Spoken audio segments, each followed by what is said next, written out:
Hey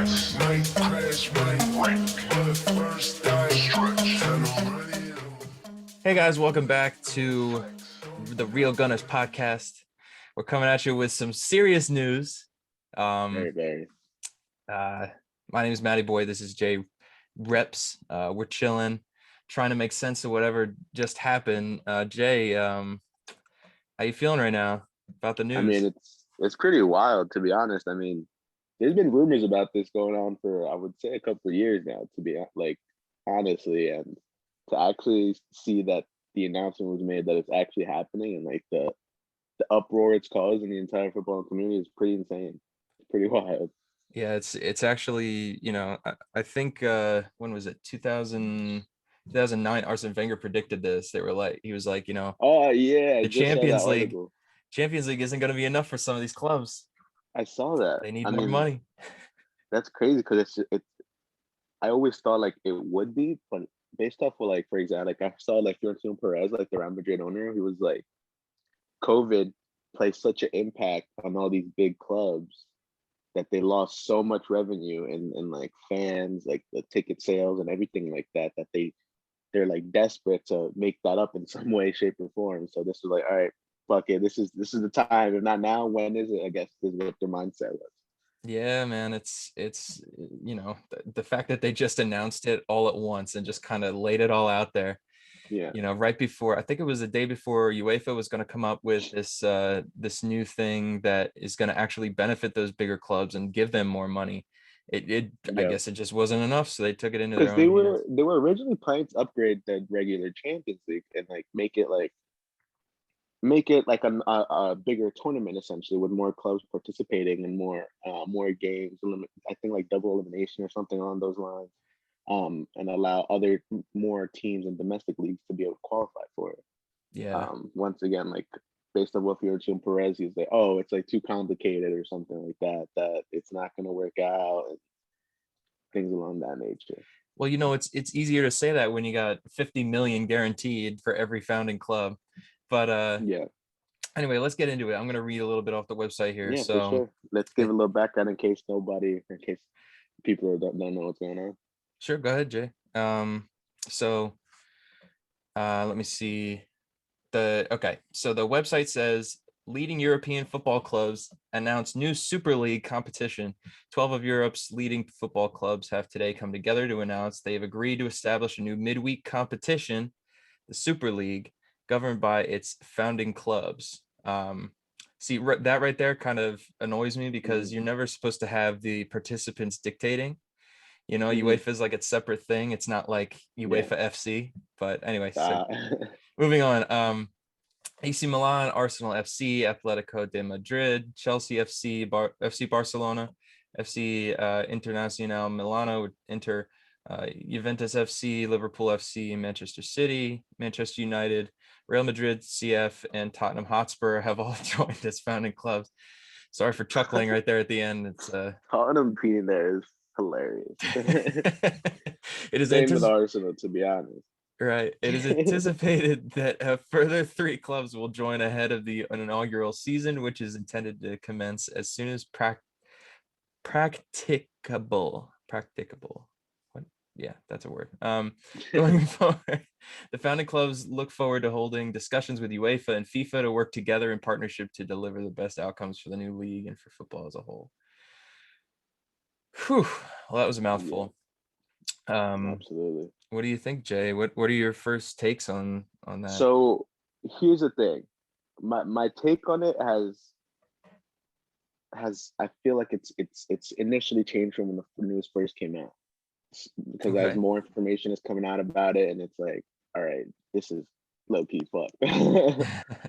Because my interpretation of it, because I love big games. Like I'm a big Real Madrid fan, as you know. I mean, hopefully people realize that now. I mean, our podcast is Real Gunners for goddamn reason. So, and the whole reason I love Champions League is because it's just the best of the best competing it all the time. Of course, like you want to see like the top players play against each other and see which team is the real best in the world, week in week out. Would have been awesome. Which is what my interpretation of it was originally. Like in addition to all of these domestic cups, the league, Champions League, that they were going to add a whole nother tournament where it's just like every week they're playing in Right. addition to everything else. Not necessarily that they're going to stop doing the Champions League. They're only going to do this because I'm like, oh, okay, well that sucks. Like it just ruins everything essentially. Yeah. If there was just a whole additional fixture to be able to play, I'm like, all right, that's awesome. Like more football for everybody, you know. Of course, that's amazing. These guys make millions of fucking dollars anyways. They can play one extra game, Right.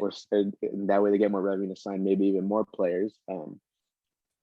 So I mean, but since the whole backlash around it, and I'm looking into it more and stuff like that, and it's like, oh yeah, like the whole thing about football is anybody you could have a shit day, these big clubs, and they'll get shit on by a lower league team because that's how football is. You can have a bad showing, and then you're gonna get embarrassed, or one guy can just fucking wake up one day and be like, "Yeah, I'm ready to go," and he scores a hat trick and ends up beating like 3-2 on one of the biggest clubs in the world, and it's like that's the beauty of football. I feel like so it Yeah. would essentially get rid of that if there's no big chances for those smaller teams anymore. Yeah, I think just to that point, I think that also, um, it's fun, like you said, to see those big teams, match up against one another. But Yeah, the um, the anticipation of it in the Champions League to earn that spot to progress yeah, in the competition rather than yeah. just like a scheduled match. I mean, Mhm. you do have those scheduled matches in the group stages of the Champions League, but it's not Mhm. like, you know, uh, I don't know, like I think a couple years back it was like Liverpool and Tottenham in the Champions League final, and then Arsenal versus Chelsea in the Europa League. You know, Mhm. they're facing off. It's kind of like a big rivalry, Yeah. just within the league. You get that, but I feel like the way they kind of want to do it and is just a little bit too expected and not earned. So I'm gonna get into that here. So we have the competition format. We Mhm. have 20 participating clubs with 15 founding clubs. This is important. And a qualifying mechanism for a further 5 teams to qualify annually based on achievements in the prior season. So I'm So assuming based off placement in the league, then like how it is now for Champions League or something like that, or maybe the winner of the said Champions League and winner of Europa League. yeah, But I then those five aren't guaranteed forever to be there. Then it's only the founding teams that are always going to have a spot. exactly. Yeah, the founding Yeah. members never get kicked out of the competition. So it's almost like there's no risk versus reward. It's Hmm. it's guaranteed. So it's kind of, I Yeah. kind of see this as maybe, okay, you 5 teams come in and you probably won't beat anybody. You know what I mean? Probably Yeah. will Yeah. get slapped up. Um, and then we'll take your money, and then the next 5 teams can come in. It's almost like I don't know, like from an agricultural standpoint, you're Hmm. just bringing in, fresh cattle, get Oh what you yeah, can out of them, and then just to next. get slaughtered, take their food, rip the food off of them, and send Isn't them on that, their way. oh, that's so grimy, man. I feel dirty saying it, but Yeah. anyway. Here we go. It So is rough, dude. Like, yeah. Continue. yeah, the next bullet point I have is midweek fixtures with all participating clubs continuing to compete in their respective national leagues, so they're, domestic leagues, preserving the traditional domestic match calendar, which remains at the heart of the club game. So That's the league. yeah, that's the league. So I think they're Like La trying. Liga, the Prem. So they're trying to work around it. So Yep. okay, so they weren't intentionally trying. Their goal wasn't to stop everything else. Right. No, it wasn't to stop everything else. The goal was To that, add an additional fixture to everything. yes, but they Okay. are withdrawing the clubs from UEFA, like the Champions League. So that would take the place of it essentially. Oh, so okay, so the clubs purposely left it on their own. Right. Okay, I thought it Hmm. was just as a repercussion that they ended up getting kicked out of everything. Because the way this is all played out, it's like two teenage girls like subtweeting each other on fucking on social media and stuff. To be honest, That's so because true. Yeah, you they see like UEFA saying stuff like oh, we're joining this. We've announced in the Super League and stuff like that. And then you see, or then you see UEFA saying, you just fucking, if you do that shit, you're not coming over. You're never sleeping over my house. We're not Yeah, friends anymore. You're not doing yeah, this. right. So not So having to be in the knockout tournament in the Champions League, even getting to the part of having those players that participate not being able to play in international games like with their respective nations and mhm. World Cups, like what? That's insane. Yeah, that is crazy. Imagine, I Like, think let me just mhm. double check. I'm pretty, yeah, Juventus is in here. So imagine imagine So is Ronaldo's last Barcelona, World dude. Cup. Yeah, in Barcelona. Imagine, the greatest players, last World Cup, a couple Yeah, people or a couple players on some of those teams are, this will be their last hurrah basically, and then everybody gets robbed of it because of, exactly. Because I Euros mean, or that's the thing too. Like I've seen interviews with the players, and they're like, and the coaches, they're like, well, I didn't have any say in this. yeah. It's the clubs, so they're like, well, fuck me then, I guess, because I can't do anything about it because it's above their pay grade essentially. Um, and also back to like them talking about each other. Florentino Perez again, like yo, this guy's a fucking mafia boss. I swear, bro. He was like, he came out again and he says, "Oh well, they're not gonna do that. Like they're not gonna have people not play international games. We're not gonna be banned from nothing. Like he like brushed it off like it's a little kid like trying to like fight up or something. So Yeah, which is why I feel like UEFA's not gonna have any of it and just like, oh, you think we're gonna fuck around? Slap shit out of you, and yeah, then everything is barred, and I don't want that to happen. yeah. I agree with you there. As far as, an Arsenal standpoint, as an Arsenal fan, it's kind of like, you know, you we've been having trouble talking with our owner for like Mhm. years and years and years, and the guy, there was a feeling of disconnect from the fans for sure before this, and this is just nail in the coffin. Yeah, It just, definitely. we're not doing well in the league, right? We're what are we, Mhm. ninth, 10th place right now? God help me. You know, to be considered as a big team or a big name is purely on the financial side of things Absolutely. because Well, the founders is who are the owners of? Is it what is it like well from Arab Emirates as well, well like no, Man so City and yeah, it's Man City. I think it's all what they're calling this league is a rich man's league. They're absolutely. they're calling it, this it's basically, these rich people are tired of getting, dealing with the protocols of UEFA, and they're like, okay, we'll take it into our own hands and make our own league since we own our clubs, The since biggest club with the most fans, they feel like their fan base will follow them no matter what. Which I mean, if it doesn't cost any extra to watch the games, I mean, I'm assuming people will still watch the games. I mean, I'll probably will still watch the games, yeah, me too. I'm not gonna but lie to you, like, but I mean, it's just a matter of principle of just like yeah, taking, absolutely. it's destroying an entire, I don't want to say civilization, let's just say region of Hmm. people, and the way that they do things, where you have those lower divisions that have Yeah. the dreams and aspirations to get to Oh the yeah, top league and to perform against the best. If you absolutely. take that out and you say, okay, these teams are still going to play in those leagues, but their priority is this competition because they want to be For the sure. best in this league.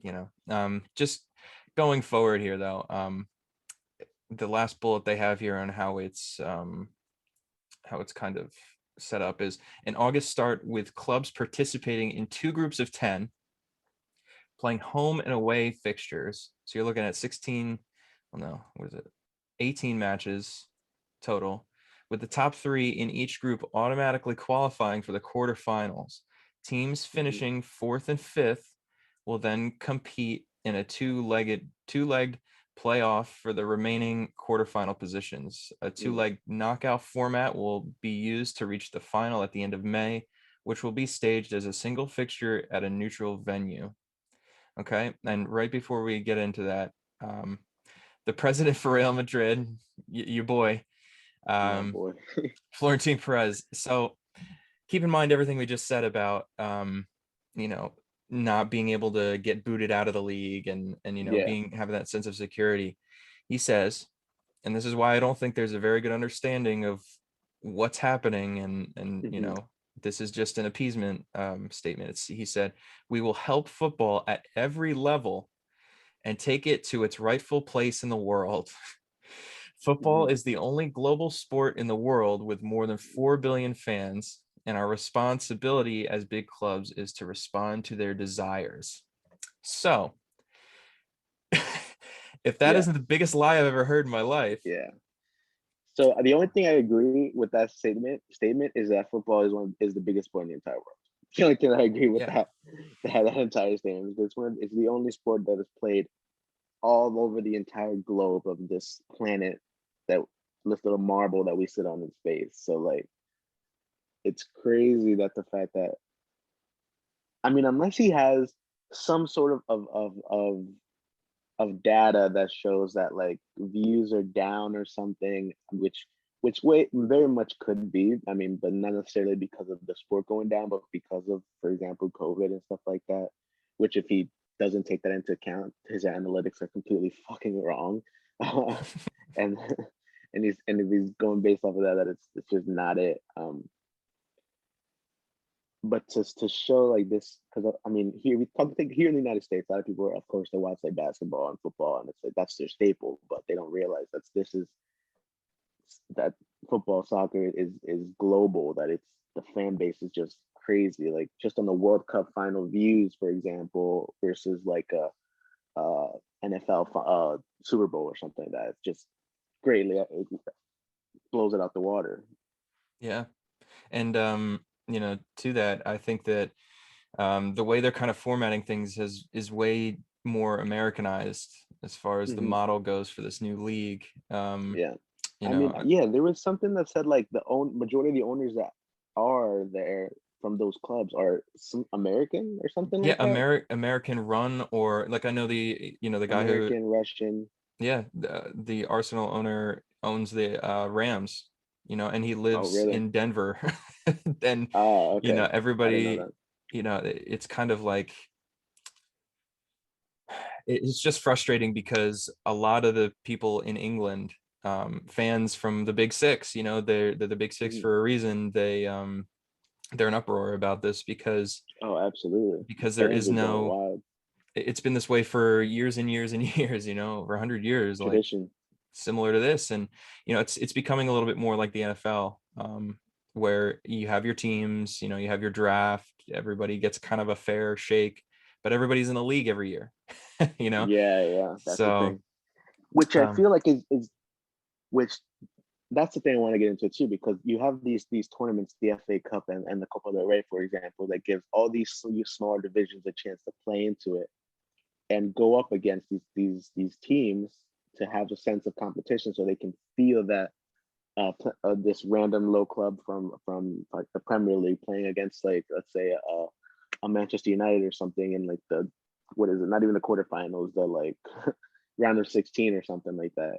And it's majority of the time they're gonna get like shredded, but you know, yeah, like maybe they'll put up a fight 2-1, and it gives those players an opportunity to get scouted, and maybe they end up moving up to a different division because they played good and stuff like that. So I think it just takes a lot of eyes from those players that can move up. Like, for example, Jamie Vardy, right before he was in Leicester, he was doing on one of these random smaller clubs as well, that he ended up getting scouted because they played decently. He played it good. And he had a good run of form for a couple games, and then he went to Leicester. And so it's like, is that not going to be a possibility now? So to make it harder for people to get to those top clubs and stuff like that. yeah, it's going to be all youth academy, and even then, you know, Hmm. if you're not good enough, it's like being tossed off a cliff rather than saying like, okay, well, you know, walk down these stairs, you know, just Yeah. toss off a cliff into a lower club or wherever you're going to fit in Oh from that yeah. point, you know. And um it's just a lot to take in at the moment. But I have one last thing here, and I Hmm. really am curious about what you think about this. So Yeah. this is from Football Daily. They were discussing an unnamed person from, you know, the board, And his quote was that our primary job is to maximize our revenues and profits. The wider good of the game is a secondary concern. What the hell? Revealing quotes from an unnamed board member of one of the top 6 clubs on European Super League. So who So was that guy? That was the guy on the board of he's one of the clubs that he's said that. it says quotes from an unnamed board member of one of the top 6 clubs on European Mhm. Super League. So this is I wonder why he's unnamed, because I know it would be beheaded by he would now have at been, the stake. yeah, he would have been shot on sight. So just reading that, it sounds like, and this is my first take on it, is like, Mhm. it's all about money. It's all Absolutely. about I money. mean, This is this what it was from the beginning, and that kind of solidifies what everybody's been thinking of what their mindset was. And then you go with Fiorentina Perez saying, "Oh no, this is for the good of the game to make it #1 in the whole globe." But then you have people like that in the back room saying, "Oh, they're in the up board. They're like, yo, we're gonna make so much money off of this, bro. Like, we're yeah, gonna." it, it, So it doesn't matter to them. the yeah, the game is just a medium yeah, to increase their to profits and revenue, rake in profits, absolutely. Which and is, it's disgusting. yeah, I trust me. Like, I'm down for making money as much as the next guy is, right? But like, to jeopardize something that's would necessarily be like bigger than yourself, for example, which is football at this point, which is, there's people in countries that don't have anything that find love in playing the game and hulling around a small TV on World Cups and watching football games to see their favorite players. Mhm. Um, like, I've used seriously countless videos of villages in, like, for example, like South America or in Africa and stuff like that, and they're playing soccer with a little paper, with a plastic ball wrapped with a bunch of paper bags tied together, Yeah, and just to trying to be one of those big players. exactly. And those big players, they, with this kind of new league, and this is kind of my last comment on the whole thing, is that aside from, because I'm an American and I'm not exactly sure what the culture is over in England, for an Mhm. Arsenal fan over there versus here. The only thing that I know for a fact is that um, soccer or football connects so much of Absolutely. the world. And Oh, for the sure. fact that, they're taking UEFA's model and the American model and trying to merge those together, it's kind of disconnecting everybody. If you feel Absolutely. like something is unattainable as, like, a kid in a village, it's going to be less likely that that person goes on to try and realize their dream, or it's going to be Absolutely. this much more difficult to even get a trial somewhere. Like, that club's going to Yeah. laugh him off if he wasn't born in the Arsenal training camp or the Real Hmm. Madrid training camp. He's Yeah. got no chance. Like, imagine Messi Yeah. never gets picked up from Yeah. Barcelona at the age of, what is it, Yeah. I think like he was with the Masia for the entire time. I mean, he was with their youth academy. So I mean, he probably could have had a chance. But for example, when there's Messi, I mean, Cristiano Ronaldo, the only reason why he got to Manchester United is because he shit on them playing for the smaller club. yeah. So it's like, if this league was something that existed back then, you would never have a Cristiano Ronaldo, because he would never get the opportunity to be seen by Manchester United and for him to dominate completely like he did it. So is that going to hinder us from finding another talisman in the future? Is something as well.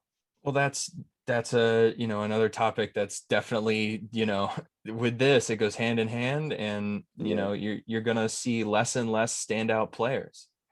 Hmm. I think that we were almost blessed in a way to grow up with Ronaldo and Messi, Oh, and absolutely, dude. we have the newer talents, and they kind of have that older mentality of work as hard as you can no matter what. But Hmm. the play, you can kind of see, just it's flattening out across the board, like from team to team. But um, with the Super League, I can't see that getting any better. It would just be Yeah. a tier above everybody else, and it's going to drift further and further, and that's my opinion. But I'm excited to watch it. How about you, Jay? I mean, honestly, if in an ideal world, they there comes to an agreement where both can coexist and be able to plan their fixtures ahead of time, so there's no interference with games and stuff like that. Because these, I mean, that was my interpretation of it in the beginning when it was just rumors. So if at some point they can say, oh, okay, we're gonna do Champions League, we're gonna do all these things, the League Cup, the Domestic Cup, and just add this on top of it, I'd be ecstatic. I'd be over the moon. That's more football for all the fans, and I feel like that would make everybody happy essentially. Yeah. So, but this is just egos going at each other, saying, "Oh, we're gonna do our own thing. We're gonna leave your group over there," and it's Yep. like It. grow the fuck up, dude. Like, Yeah. It's make your money and do this. they called it a nuclear war instead of a civil war because it's Mm-hmm. basically changing everything that everybody's ever known about how the game of football works. And um, Yeah. you're taking, it's the rich crapping on the rich, Yeah, absolutely. who's Yeah. who's gonna back down first, who's gonna win, and soccer or football, and the play is the casualty, unfortunately, Yeah. and the fans, They're which playing is like a chess game with like pieces that are teams and humans and people that have livelihoods and players that have legacies that they want to live up to and fulfill, and they're like, well, I guess I don't have a say, because let's say, I mean, if they don't end up playing in Champions League anymore, does Ronaldo stay all-time Champions League scorer and all these things? Because forever, essentially, Mhm. because he has all the records in Champions League, and then no one else is going to be able to come even close to it. I mean, sure, there can be a guy that goes off in like a smaller club, but is it going to be the same as when it was the Champions League? So Only time will tell. yeah. But listen, Jay, thanks for coming on, and we'll do a Oh, for couple, sure. definitely get some more podcasts going. But guys, thanks for watching. Absolutely. I've been Matty Boy. It's been Jay, guys. All right, guys. Like, comment, subscribe. Let us know what you think in the comments about this whole Super League For ordeal, sure. and how you're personally affected, or your own story. We'd love to hear it. But until next time, thanks for watching. Absolutely. Peace. Easy.